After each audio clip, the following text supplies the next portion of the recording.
Hi there, this is Augie with 4KShooters.net, and today I'm reviewing the new G-Drive Mobile SSD R series or the Rugged series from G-Tech. This is the 500GB version.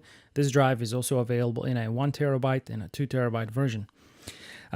Construction-wise, this is a aluminum constructed drive. It has a single USB Type-C connection, has a small LED kind of indicator on the bottom, and a really nice matte finish plastic on the outside. Now there are some vents here to help with the heat dissipation, of course, and there's some vents on the back. But again, this is a super compact and very lightweight drive. Size-wise, this is probably the size of one of the ancient flip phones or kind of cheap phones from 15-20 years ago. So again, really compact form factor. This comes with two cables, so if you're like me and you have the old MacBook Pro 2015 or a USB type 3 computer, you can use this cable. It just literally plugs in here. And the nice thing about USB type C is that you can mount it. It's kind of universal. You can plug it either way you want it. So it comes with this cable, and you also get the USB Type-C to USB Type-C. Now, I haven't opened this because I simply can't use it. I don't have a USB Type-C enabled computer. So the advertised speeds of 560 megabytes, as you can see a little bit later on, I was not able to get anywhere near. This isn't a fault of the drive.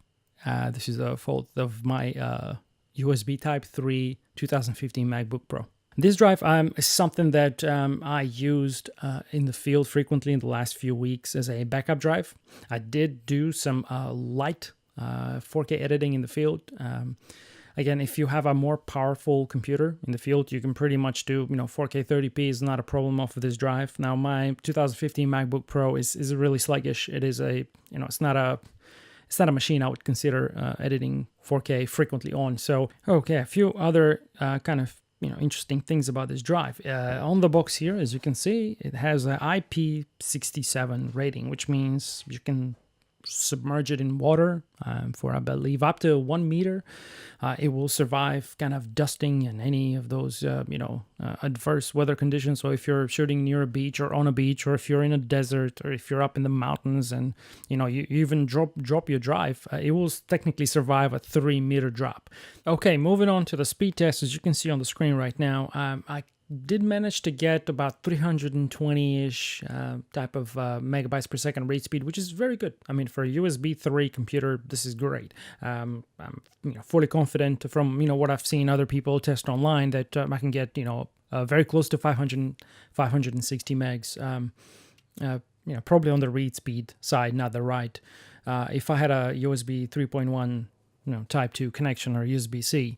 So again, those speeds, even if you have a USB 3 computer, to me, they're pretty comparable. They're fast, and this is a fast drive. Just to give you an idea, a 22.5 gigabyte kind of folder with 4K footage I just copied earlier.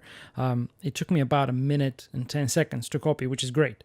Usually on my kind of external hard drives that are not SSDs, this takes forever. But on this one, it was really quick. So in kind of closing, I mean, this is really a hard solid state drive, an external one. There's not really much else to say about it. I really love the form factor. I think it's really neat.